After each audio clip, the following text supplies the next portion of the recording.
Hello everyone, good evening সবাইকে।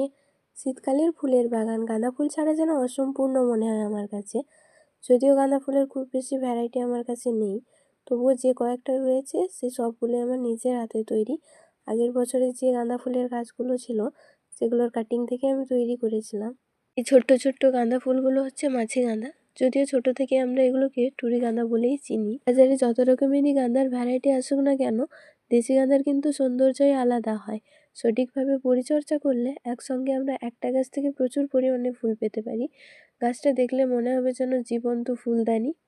এরপর আসছি ইনকা গাঁদাতে। এই ইনকা গাঁদাগুলো এগুলো আগের বছরের কাটিং থেকে আমার নিজের হাতে তৈরি করা গাছ। ফুলগুলো কিন্তু সাইজে অনেকটাই বড় হয়। গাঁদা ফুলের গন্ধ কিন্তু আমার খুব পছন্দের। এই যে এদিকে যে দুটো ইনকা গাঁদার গাছ রয়েছে, এই দুটো নার্সারি থেকে নিয়ে এসেছিলাম। একটা হলুদ আর একটা কমলা। এছাড়া এবছর আর কোনো গাঁদার গাছ আমি নার্সারি থেকে এনে লাগাইনি। এখন ভিডিও করছিলাম, হাতে একটা মশা বসেছে, সেটা তখন লক্ষ্য করিনি, এডিট করার সময় দেখলাম। আচ্ছা, আমার গাঁদার কালেকশন তোমাদের কেমন লাগলো জানিও। বাই।